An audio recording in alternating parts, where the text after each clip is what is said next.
दोस्तों आज पेश है कातिल खिलौने। ये कवर चित्र दोस्तों। अनुता देश की राजधानी स्थित एक कैसीनो में जुए की मेजों पर लोग अपना भाग्य जमा रहे थे। एक मेज पर सार्लो परेरा और 3 व्यक्ति के साथ खेल रहा था। तुम्हारी चाल है सार्लो, यह लो मेरी 1000 की, मेरी 2000 की, और ठीक है मेरे भी 2000, 100 करो। देखो 3 इक्के, तुम बेईमान हो, 2 इक्के मेरे पास है। फ्रेज को बेईमान कहता है, यह ले। और सार्लो ने उठकर जवाबी हमला कर दिया। से निमटना सार्लो से निमटना नहीं सीखा। और फिर जबरदस्त लड़ाई हुई। सार्लो ने बहादुरी से मुकाबला कर रहा था। कैसीनो में हंगामा मच गया। अतः सिक्योरिटी गार्ड वहां पहुंचे। क्या हो रहा है यहाँ? छोड़ दो, रुक जाओ, यह लड़ाई झगड़ा नहीं चलेगा, तुम दोनों को बाहर निकालो। झगड़ा इन्होंने किया है, यह बेईमानी कर रहे थे। और सिक्योरिटी गार्ड उन तीनों बदमाशों को बाहर धकेल दिया। फ्रेजर से दुश्मनी बहुत महंगी पड़ेगी सार्लो, मैं तुम्हें देख लूंगा। गुंडों के जाने बाद सार्लो कैसीनो में फिर शांति छा गई। और इस हंगामे के दूसरे शाम सेल में एक पेशावर कातिल जैक्सन के फोन की घंटी बजी। उसने फोन उठाया। Hello Jackson speaking. जैक्सन, सार्लो परेरा नामक एक व्यक्ति की हत्या करनी है, 1 लाख रुपया कमाने का मौका है। संदेश सुनकर जैक्सन की आंखों में भेड़िए की चमक आ गई। उसी रात सार्लो परेरा क्लब से लौट रहा था और एकाएक गाड़ी उसके निकट गई। यह लोग कौन है? सार्लो ने तुरंत ही भागने की कोशिश की, मगर गुंडों ने दबोच लिया। अगले ही पल जैक्सन ने अपना छुरा सार्लो की छाती में उतार दिया। आइए। और लाश को वहीं छोड़कर गुंडे अपनी गाड़ी में भाग गए। भारतीय cigarette service chief general Yadav सामने ये प्रसिद्ध जासूस डिटेक्टिव अमर खन्ना के बैठा हुआ ध्यानपूर्वक उसकी बातें सुन रहा था। सार्लो परेरा हमारा आदमी था मिस्टर अमर। उसकी हत्या के पीछे बहुत बड़ा राज है।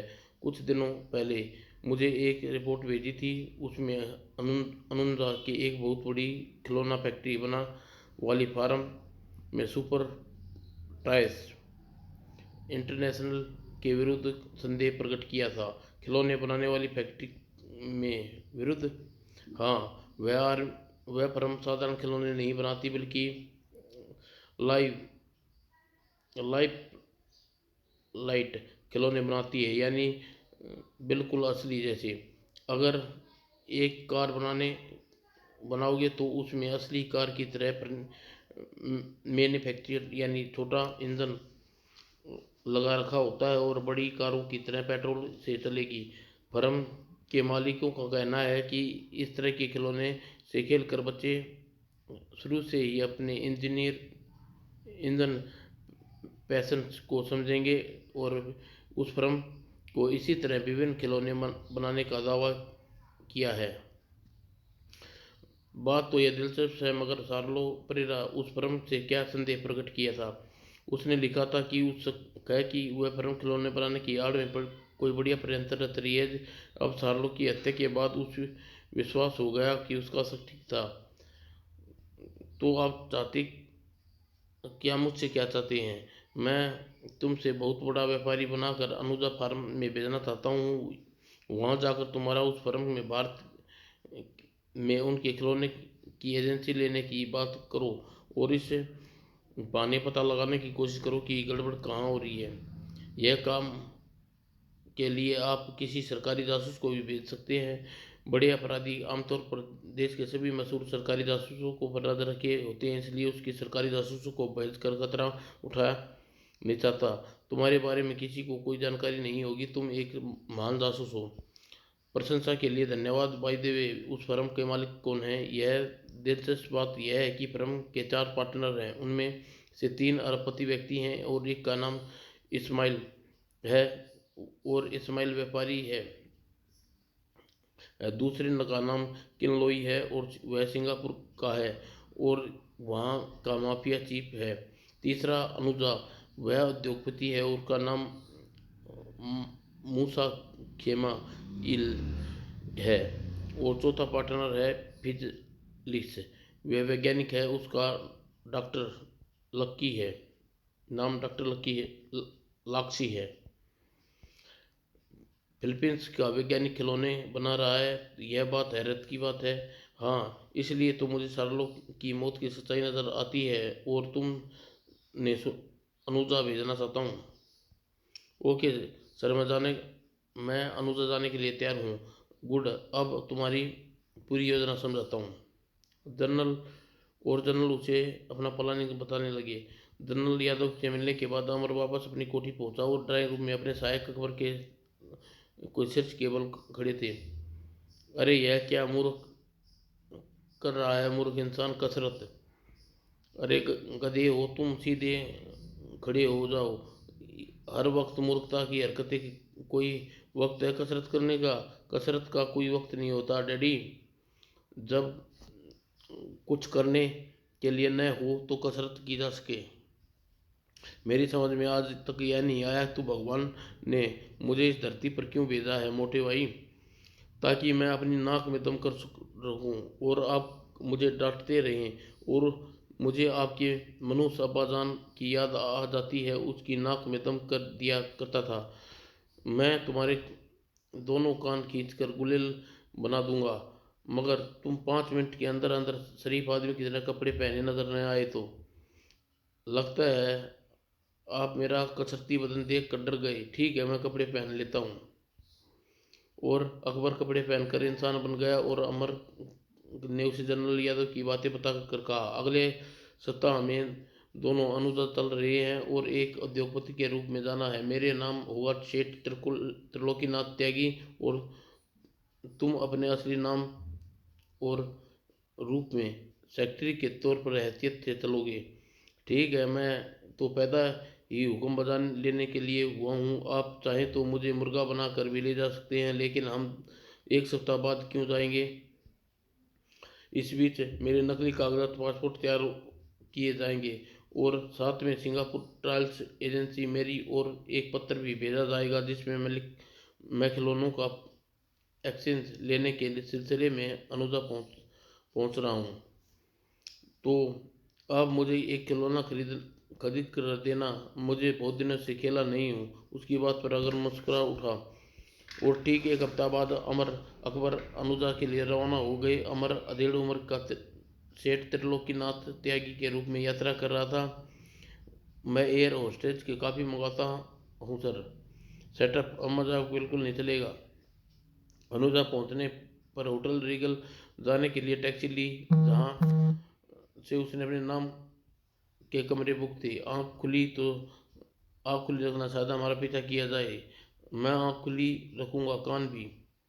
और रियल रीगल कंपाउंड में तीसरी मंजिल में स्वीट नंबर 603 और दूसरी मंजिल पर नंबर 422 आपके लिए तैयार है। थैंक्स, हमारा सामान ऊपर भिजवा दीजिए।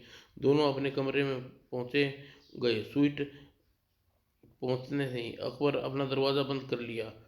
पहले चेक करना होगा कि कमरे में कोई माइक्रोचिप आदि तो नहीं छुपा। और उसने सूटकेस से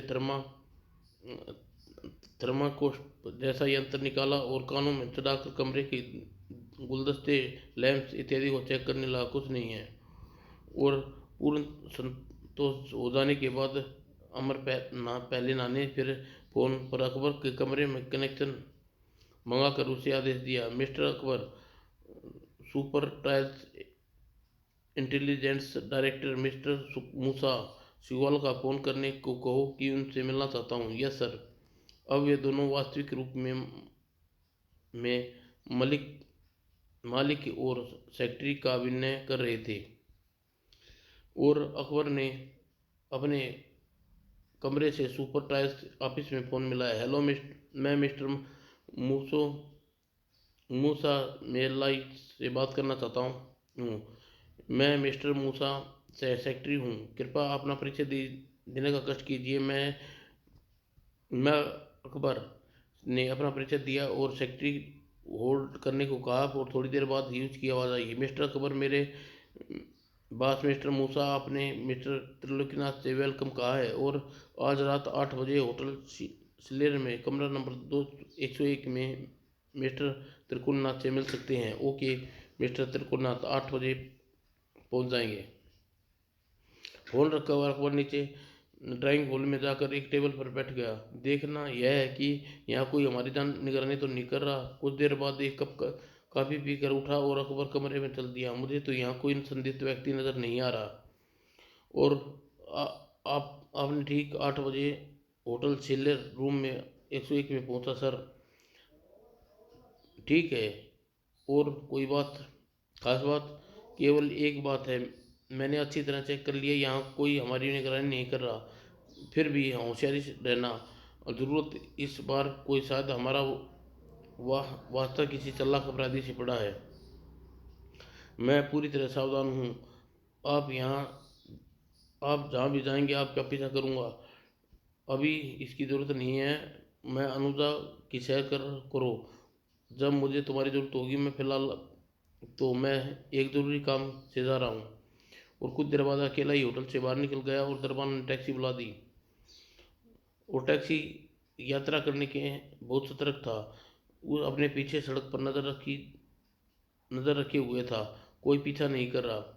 1 घंटे तक सड़कों में बेमकसद घूमने के बाद वह एक जनरल स्टोर के सामने टैक्सी रुकी और जनरल स्टोर में प्रवेश हो गया। भारतीय मूल निवासी किसी नागरिक का था।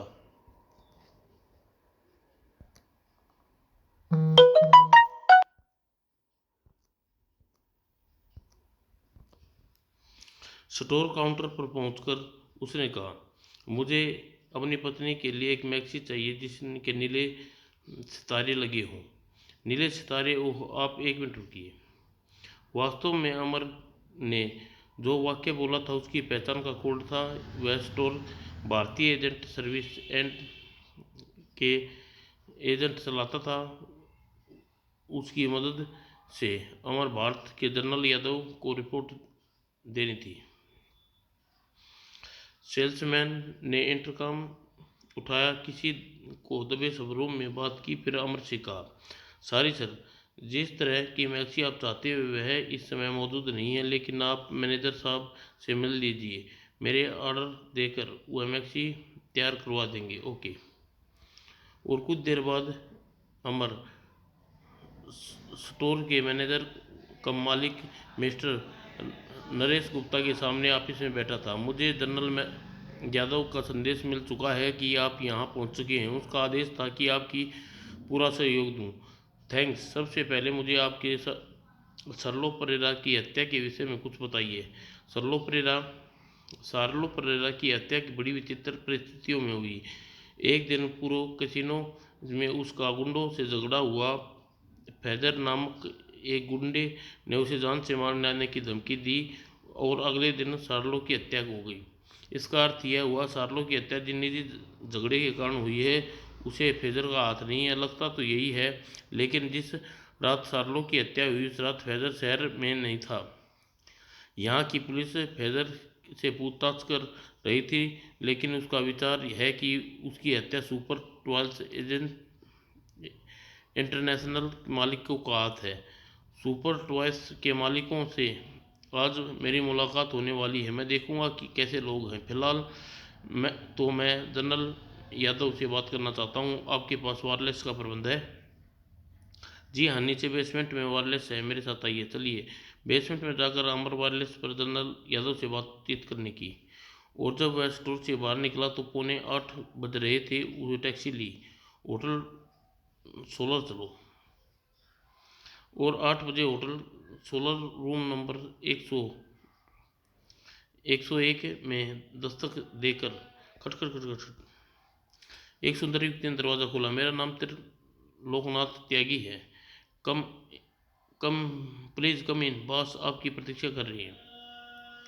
और अमर भीतर प्रविष्ट हुआ। वेलकम मिस्टर त्रिलोकनाथ, मेरा नाम मूसा सालिन है और यह मेरे पार्टनर मिस्टर साइमन। हेलो। औपचारिकता वाक्य के आदान प्रदान के बाद सोफे पर आमने सामने बैठे थे। सेक्रेटरी, तुम सकती हो और मेहमान के लिए काफ़ी भिजवा देना। Yes sir. और कुछ देर बाद काफ़ी आई। हमें आपका पत्र मिला था मिस्टर त्रिलोकनाथ।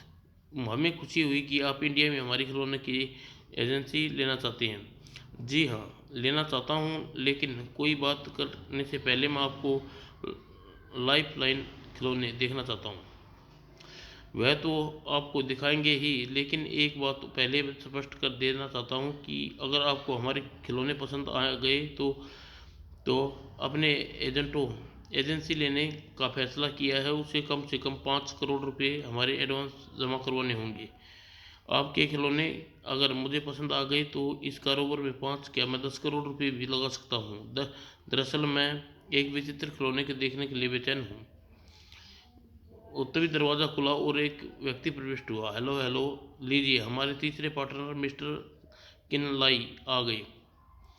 और एक बार औपचारिकता वाक्यों के आदान प्रदान हुआ, फिर किनलाई भी साथ बैठ गया। मिस्टर त्रिलोक हमारी फैक्ट्री की खिलौना देखना चाहते हैं किनलाई। No problem. और कुछ देर बाद बातचीत के बाद मूसा लाइन ने कहा, ऑल राइट मिस्टर त्रिलोकी, हम परसों आपको सुपर टाउन में ले चलेंगे और हमारी फैक्ट्री आप खिलौने देख लीजिए, जिसके बाद आप कारोबार की शर्तें तय कर ली जाएंगी। ओके। और उसके बाद अमर तीनों से हाथ में लाया और अपने होटल के लिए रवाना हो गया। मैं उन तीनों से मिलकर बहुत प्रभावित हुआ। वह बहुत ही भव्य लोग हैं, सभ्य लोग हैं। मुझे नहीं लगता इनमें कोई गलत काम कर रहे हैं, तो फिर सरलो की हत्या क्यों और सरलो के सुपर टॉयज के विरुद्ध रिपोर्ट क्यों भेजी थी? मुझे तो लगता है सरलो को गलतफहमी हुई है। उसकी हत्या के पीछे एक निजी झगड़ा था। यानी कि आप सुपर टॉयज इंटरनेशनल के मालिकों को बिल्कुल मासूम मानकर चल रहे हैं। इसका फैसला मैं परसों करूंगा। परसों मुझे अपनी फैक्ट्री दिखाने ले जा रही हैं, मैं भी आपके साथ चलूँगा। नहीं, जब तक मैं किसी नतीजे पर नहीं पहुंच जाता तुम इस मामले से अलग रहो। मैं अकेला फैक्ट्री देखने जाऊंगा, तब तुम कमरे में जाकर आराम करो। जो आज्ञा सरकार।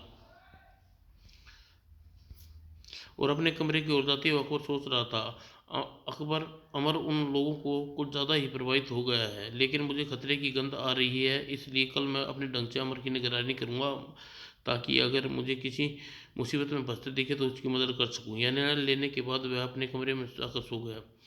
उस रात पेशेवर कातिल जैक्सन का फ़ोन की घंटी बजी और रिसीवर उठाया। Hello Jackson speaking. Jackson, hotel Regal में सुइन नंबर 603 में त्रिलोकनाथ भारतीय व्यापारी ठहरा हुआ है। उसे तुम्हें उससे कुछ जानकारी प्राप्त करनी है। जैक्सन ध्यानपूर्वक फ़ोन करने वाले के निर्देश सुने। और अगले दिन अमर कोई काम नहीं था, इसलिए अकेला ही होटल से घूमने के लिए निकला। टैक्सी बुलाऊं सर? नहीं, मैं पैदल जाऊंगा। और सड़कों पर पैदल चला जा रहा था कि अचानक, कौन हो तुम लोग?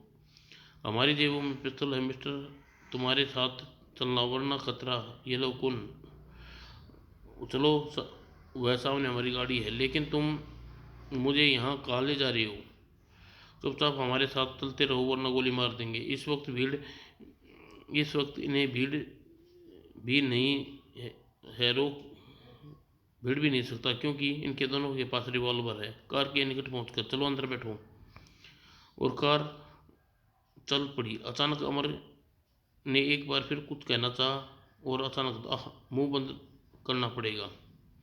काफ़ी देर बाद एक सुनसान क्षेत्र में एक छोटे से मकान के सामने जाकर रुकी। और अमर जब कार में होश आया तो उन्होंने स्वयं को एक मेज पर बंधा पाया। तुम कहाँ ले आए तुम मुझे? और जैक्सन उसके प्रश्नों की अपेक्षा करने हुए कहा, इस खंजर में तुम्हारे चेहरे की सारी खाल उतार सकता हूँ। जरूर उतार सकते हो, लेकिन तुम्हारी दुश्मनी मुझसे नहीं है। दुश्मनी सिर्फ यह है कि तुम बहुत धनवान हो और मैं बहुत गरीब। रुपये की जरूरत है तो तुम्हें रुपये के लिए मेरा अपहरण किया है। हाँ, तुम्हारी जान की कीमत 1 करोड़ रुपये लगाई है, जो आसानी से दे सकते हो। 1 करोड़? तुम्हारा दिमाग तो ठीक है? बिल्कुल ठीक है। तुम्हारी सूचना के अनुसार तुम यहाँ सुपर टॉयज एजेंसी लेने आए हो, और हम जानते हैं कि उस फर्म में व्यक्ति व्यापार कर सकता है जो जिसके पास 5 करोड़ रुपये हैं। अगर तुम्हारे पास 1 करोड़ रुपया भी नहीं है तो तुम यहाँ क्या लेने आए हो? उसकी बात सुनकर अमर चौंका। ओह, तो यह लोग ब्लैकमेलर नहीं, बल्कि मुझे यह जानना चाहते हैं कि मैं यहाँ क्यों आया हूँ और सुपर टॉय के मालिक ने भेजा है। क्या सोच रहे हो तुम? अगर तुम सचमुच करोड़पति हो तो 1 करोड़ रुपये देकर अपनी जान बचा सकते हो। हाँ, मैं करोड़पति हूँ, लेकिन 1 करोड़ रुपये मेरी जेब में लेकर नहीं घूम सकता। मुझे इंडिया रुपया मंगाना होगा। अगर तुम यहाँ एजेंसी में आए रुपये आवश्यक लेकर आए होगे, चलो हमें वही रुपया दे दो।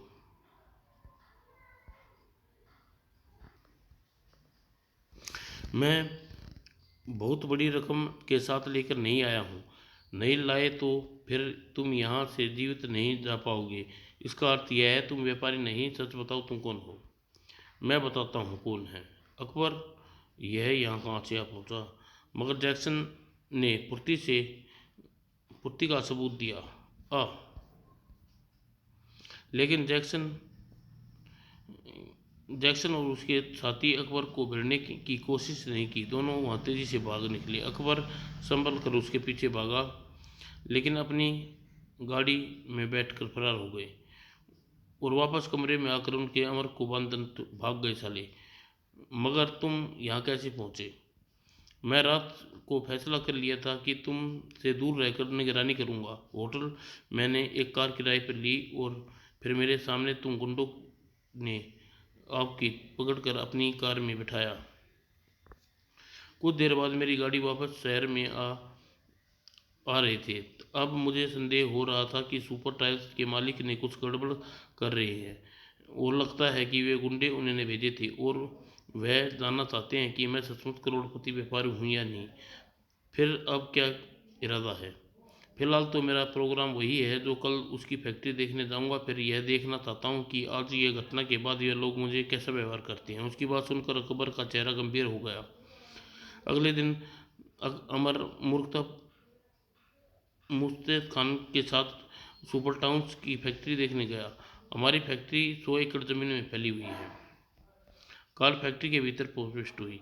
हर एक शेड में अलग अलग पुर्जे बनाए जाने वाली मशीन लगी हुई है। इमारत में सामने पहुंचकर गाड़ी रोक से उतरे। हमारे दो पार्टनर मिस्टर किनलाई और मिस्टर समाइल तो यहाँ नहीं हैं, लेकिन हमारे चौथे पार्टनर डॉक्टर लक्ष्मी अपने ऑफिस में होंगे और फैक्ट्री इंचार्ज वही हैं। वही आपको खिलौने दिखाएंगे तथा उसके विषय में बताएंगे। मुझे डॉक्टर लक्ष्मी से मिलने की खुशी होगी। डॉक्टर लास्की की अधेड़ उम्र का व्यक्ति था। Welcome mister Triloknath. Sir, thanks doctor. मैं आपके सुपर खिलौने देखने के लिए बेचैन हूँ। तो चलिए पहले आपको बेचैनी दूर करते हैं, फिर आराम से बैठकर बातें करेंगे। चलिए। वो डॉक्टर लास्की ने मूसो सालेन को लेकर एक विशाल हॉल में आए। इस जगह हमारा शोरूम कह सकते हो, प्रशंसनीय योग्य है। डॉक्टर लाक्सी ने एक अलमारी खिलौना निकाला। सबसे पहले आपको फौजी का कमाल देखिए। यह सब रिमोट कंट्रोल से काम करते हैं। इसका कंट्रोल इस वक्त मेरे हाथ में है और मेरे ऐसे स्टार्ट करते ही यह अपनी स्टेन गन से पर गोलियां चलाएगा और गोलियां से बचने के लिए कोशिश करेगा। और घबराइएगा नहीं, बिल्कुल नहीं। स्टेन गन से निकलने वाली गोलियां की रबड़ की हैं, आपको चोट बिल्कुल नहीं लगेगी। और लक्ष्मी ने एक बटन दबाया। ओह! अमर गोलियों से बचने के लिए इधर उधर हटने लगा और डॉक्टर ने स्विच ऑफ कर दिया। यह खिलौना तो सचमुच प्रशंसनीय योग्य है। इसमें इससे अच्छा खिलौने बनाए हैं। अब आपको एक फाइटर एयरक्राफ्ट दिखाने का कर्तव्य दिखाइए। यह सचमुच उड़ेगा? लक्ष्मी ने बटन दबाया। Oh no! और अमर आश्चर्यचकित उसे देखता था। यह खिलौने सचमुच अद्भुत हैं। ओ गॉड, यह तो कलाबाजी भी खा रहा है। और फिर खिलौना जहाज एक अद्भुत प्रदर्शन किया। ओह, रबड़ के बम गिरा रहा है और लक्ष्य ने स्विच ऑफ कर दिया। अब मेरे पास आपकी प्रशंसा योग्य शब्द नहीं है डॉक्टर लक्ष्य। अब लक्ष्य एक अलमारी का खिलौना निकाल कर मिसाइल लेकर आया। इस मिसाइल का कमाल देखने के लिए आपको बाहर खुले मैदान में चलना होगा। वो रिहाई इमारत के बाहर खुले मैदान में आ गए। डॉक्टर लक्ष्य अपने अपने मिसाइल को मैदान में दूसरे सिरे पर ले जाकर रख दिया। यह मिसाइल भी जहाज की तरह उड़ेगी, उड़ती होगी? जी नहीं, यह अमेरिका रूस के इंटर कॉन्टिनेंटल बैलिस्टिक मिसाइलों के सिद्धांत पर बनाए गए हैं। यह जिस निशाने पर आपको गिराना होता है, कंप्यूटर द्वारा उस निशाने की दिशा का कोण बनाकर लॉन्चर पर रख दिया जाता है और फिर उसे टारगेट को शूट करते हैं। डॉक्टर ने मिसाइल का रुख हमारी ओर रखा है क्या? हाँ, हम टारगेट बनेंगे, देखते जाइए। डॉक्टर मिसाइल उड़ाने का इशारा किया और लक्ष्य ने बटन दबा दिया और आकाश में काफ़ी ऊंचाई पर गया और पलटकर उनकी तरफ तेजी से आया और बिल्कुल उनके सिरों पर पास आकर मिसाइल की नोक से बाल अलग हुई और फट गई। उसे देख रंगीन कागज उन पर बिखरने लगी, फटाक। और फिर मिसाइल घूमा और वापस अपने लैंड पर आकर उतर गया। कुछ देर बाद डॉक्टर लक्ष्य के ऑफिस में। आपने खिलौने तो बच्चों की दुनिया में इनकलाब ले आएंगे डॉक्टर।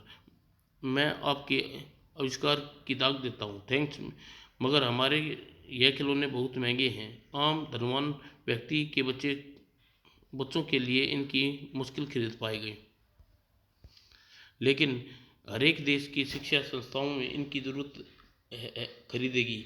इसके द्वारा बच्चों को मॉडर्न तकनीक की शिक्षा दी जा सकती है। अगर सच पूछिएगा तो आप लोग ये खिलौने बनाकर आज के बच्चों पर बड़ा उपकार किया है। प्रशंसा के लिए धन्यवाद। चलिए आपकी फैक्ट्री दिखाते हैं। और डॉक्टर लक्ष्य पहले तो उसी इमारत के एक बड़ी हॉल में ले जाकर जहाँ बहुत सी मशीन काम चल रहा था। यहाँ पुर्जे फाइनल टच दिया जाता है। अमर मस्तिष्क में इस समय वक्त कुछ और सोच रहा था। यहाँ मुझे इस बात की अजीब नहीं लगी कि लगता है सरलो की ज़रूर कोई गलतफहमी हुई है, वरना इन फैक्ट्री में तो बच्चों की भलाई के लिए काम हो रहा है। अचानक बिजली कौन दी? ओह, लाइट! और सारी मशीनें बंद हो गई। तुरंत ही इमरजेंसी लाइटें ऑन हो गई और मशीनें बंद रही। बिजली चली गई है। 2 मिनट में हमारे जनरेटर काम करने लगेंगे, लाइट आ जाएगी। क्या यहाँ आपके निजी जनरेटर काम करते हैं? केवल इमरजेंसी में, वरना सरकारी बिजली घर से बिजली लाई गई है। 2 मिनट बाद या तो लाइट आई गई थी या फिर जनरेटर स्टार्ट हो गए थे, लेकिन मशीनें चालू हो गई थी।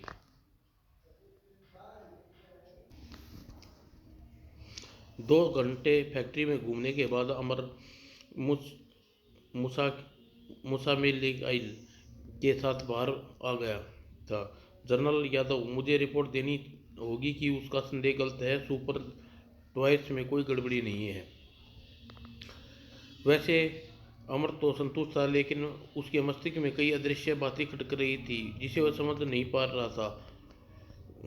कोई बात जरूर है जिसे मैंने महसूस किया मगर कर नहीं पा रहा। शायद कोई गलती कर रहा हूँ।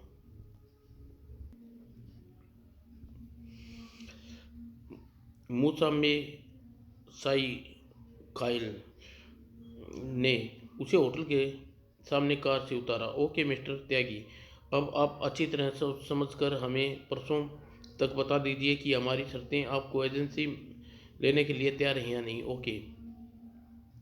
और अमर फैक्ट्री द्वारा सारा हाल क्या सुना दिया।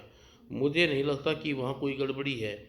अब मैं यहाँ से वापस जाने की सोच रहा हूँ, लेकिन एक गड़बड़ है। कोई बात ज़रूर है जिसे मैंने महसूस किया है, लेकिन उसे समझ नहीं पा रहा हूँ। तो मस्तिष्क पर जोर डालकर समझने की कोशिश कीजिए। क्योंकि पता नहीं उसी बात के पीछे राज छुपा हो। अमर रात को सो नहीं सका। क्या बात हो सकती है, क्या महसूस किया मैंने।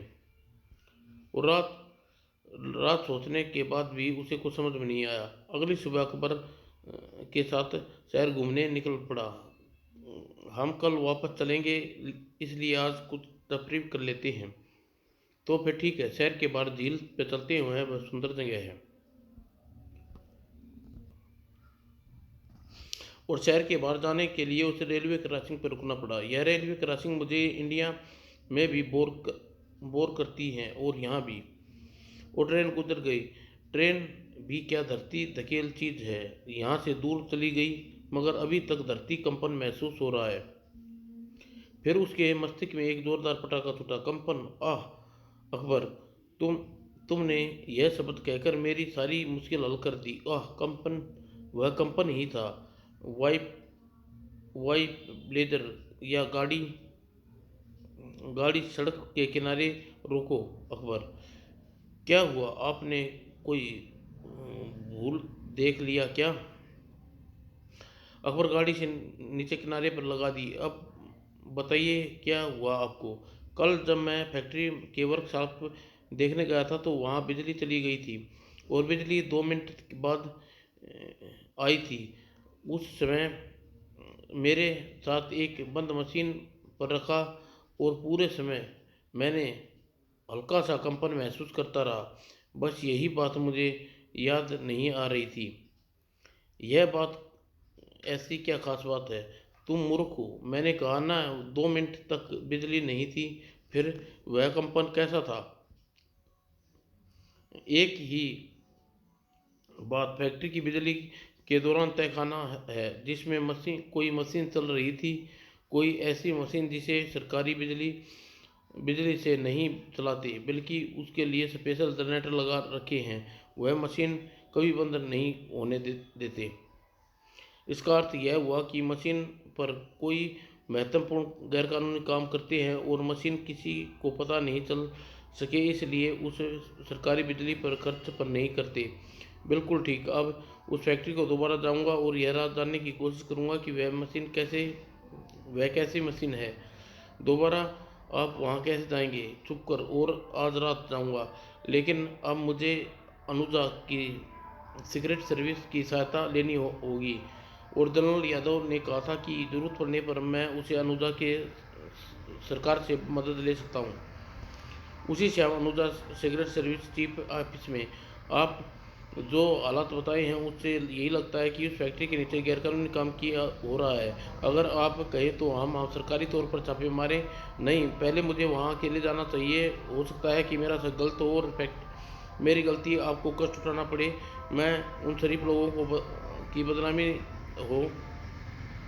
ठीक, आप अकेले जाइए, लेकिन हम मिलकर भी पूरी योजना तैयार करते हैं, और मैं आपको एक ऐसी चीज़ देता हूँ जिसके आप मिशन पर अपने साथ बहुत उपयोगी रहेगी। और उस रात 11 बजे अकबर ने अमर को फैक्ट्री के कुछ दूर उतार दिया। All the best, thank you. उसके बाद 2 घंटे तक मिशन की प्लानिंग करते रहे। अमर जैकेट पहने हुआ था जो सीक्रेट सर्विस चीफ ने विशेष रूप से दी थी। यह फैक्ट्री की मुख्य द्वार की तरफ से नहीं गया, बल्कि घूमकर पीछे पहुंचा। वहां कांटेदार तार की बाड़ थी। जेब से कटर निकाल कर तार को काट डाले, और कटे हुए तारों से गुजरने के बाद चौकीदार चारद्वारी के निकट पहुंचा। इस आसानी से चढ़ा जा सकता है। वे लोग की सुरक्षा का कोई कड़ा प्रबंध नहीं किया।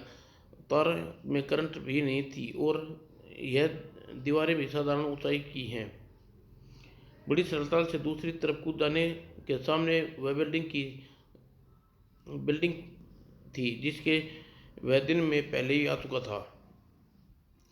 यहाँ पर कोई पहरेदार नहीं है, कोई आवाज़ भी नहीं है। इसका अर्थ फैक्ट्री रात में काम नहीं होता। बिना किसी दिक्कत के वह इमारत में पहुंचा, और दरवाज़ा खुला हुआ था। दरवाज़ा खुला होने का अर्थात इमारत में कोई मुझे पहले डॉक्टर लाश का दफ्तर में चलना चाहिए। तहखाने का रास्ता वहीं से दफ्तर से होना चाहिए।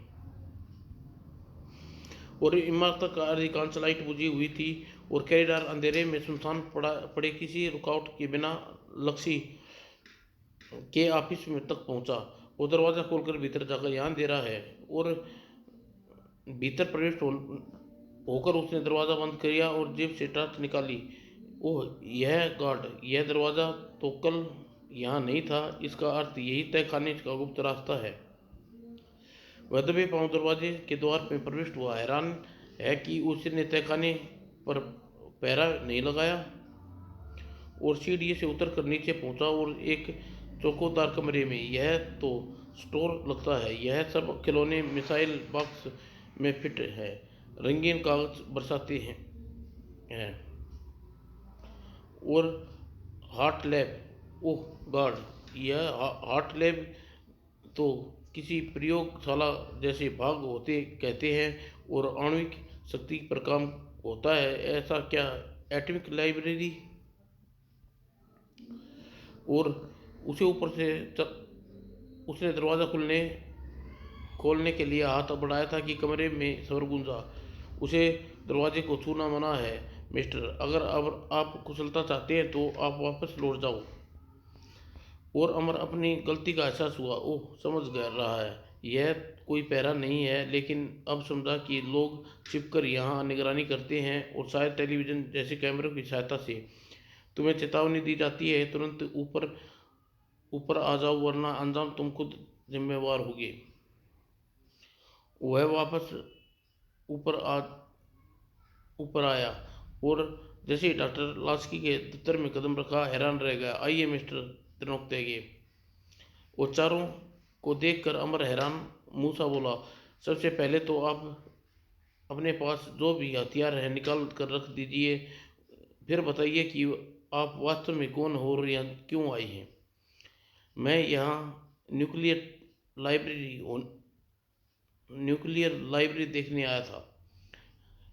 इसका मतलब तुम व्यापारी नहीं जासूस हो और हमारी जासूसी करने आए हो। बिल्कुल, आपने बिल्कुल ठीक समझा।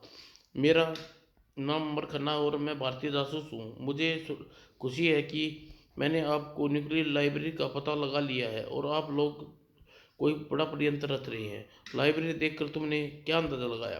केवल यह कि आप लोग में एटॉमिक एनर्जी पर कोई अनुसंधान कर रहे हैं और यह खिलौने बनाने का काम सिर्फ आप कवर के लिए है। आड़ में आप कुछ ऐसी चीज़ें तैयार कर रहे हैं। आपका विचार बिल्कुल गलत है मिस्टर जासूस। दरअसल हम एटॉमिक बम तैयार कर रहे हैं। Atomic bomb? हाँ, हमारा यह राज एक जासूस सर्लो पेरेस ने भी जान लिया था। हमने उसे समाप्त करा दिया और तुम्हें अब यहाँ से जीवित तो जाना नहीं है, इसलिए तुम्हारी जिज्ञासा शांत कर देते हैं। नीचे कमरे में जो तुमने सुर्ख गेंद देखी है वह सब शक्तिशाली एटॉमिक बम है जो बम को थोड़ा आकार देकर सफलता प्राप्त कर ली है। इसका मतलब यह हुआ कि आपकी वह मिसाइल भी जरूर जानना चाहता हूँ। ठीक समझे तुमने, हमारी वह मिसाइल भी एटॉमिक इन मिसाइल बम्बों को गिराने का काम कर आएगी। वह मिनी मिसाइल सचमुच ही मिसाइल की तरह घातक है। और तुम जानना चाहते हो कि क्या करने वाले हैं? तो सुनो, हम हर देश में अपने एजेंट बना रहे हैं और देश की सत्ता संभालने के लिए एक साथी नियुक्त कर रहे हैं। हर देश में हमने ऐसी बिल्डिंग खरीद ली हैं जिस पर यह खिलौने मिसाइल लगाई जाएगी और मिसाइल का रुख किसी फौजी ठिकाने की तरफ होगा।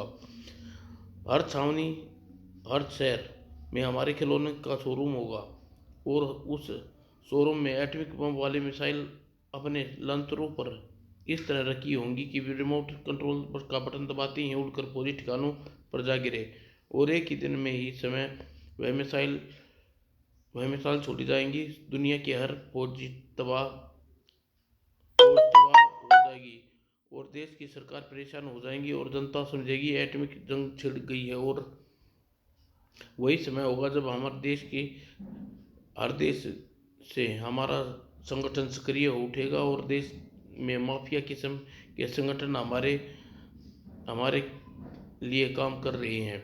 वह संगठन अपने अपने देश की सतह पर अधिकार कर लेंगे और सारी दुनिया पर हमारी हुकूमत हो जाएगी और पूरी दुनिया को दुनिया के डायरेक्टर होंगे। हाँ हाँ। ओ माय गॉड, इतना भयानक साजिश! यह चारों व्यक्ति इंसान है, यमदूत मौत बांटने के लिए तैयार हो रहे हैं। कुछ क्षण सोचकर अमर बोला, आप लोग आपका यह सपना कब तक साकार कर लोगे? अभी कुछ तैयारियां शेष हैं, लगभग 2 वर्ष का समय लगेगा। लेकिन 2 वर्षों तक आप जीवित नहीं रहे तो मुझे अपना प्लान बताकर आपने अपनी मौत को के सर्टिफिकेट पर हस्ताक्षर कर दिए हैं। यहाँ अकेला नहीं आया हूँ। अनुजा सीक्रेट सर्विस की फौज के जवानों ने अपनी पूरी फैक्ट्री को चारों तरफ से घेरा हुआ है और मैं जो जैकेट पहन रखी है इसमें एक बटन बहुत शक्तिशाली माइक्रोफोन चिप छुपा हुआ है, जिसके जरिए हमारी बातचीत एक एक फौजी ट्रक में रखे टेप रिकॉर्ड में रिकॉर्ड हो रही है। फौजी अफसर उसे सुन भी रहे हैं। तुम झूठ बोल रहे हो। ऑल राइट, अपने साथियों को कहता हूँ कि अपनी फैक्ट्री के कंपाउंड में छोटा सा बम फेंको ताकि आपको मेरी बात के ऊपर यकीन आ जाए। उसकी बात समाप्त होते ही बाहर एक धमाका हुआ बड़ा। ओह, यह बात तो सच कह रहा है। और मूसा, लेकिन ध्यान हटते ही अमर ने उस पर छलांग लगा दी। इसे रोको। अमर मूसा की पिस्तौल छीनने में सफल हो गया अगले ही पल। अब तुम चारों जिंदा रहना चाहिए। तुम किसी तरह कानून से बच निकले तो फिर कोई दूसरा षड्यंत्र रच सकते हो, इसलिए तुम्हें समाप्त कर डालूंगा नहीं। लेकिन अमर ने उन शैतानों पर दया नहीं आई। धाएं धाएं धाएं और 4 गोलियां चली और यमदूत समाप्त हो गए। फैक्ट्री के बाहर छुपी हुई फौज फौरन फैक्ट्री में घुस गई। कुछ ही देर में फैक्ट्री को फौज के अधिकार में थी। समाप्त दोस्तों।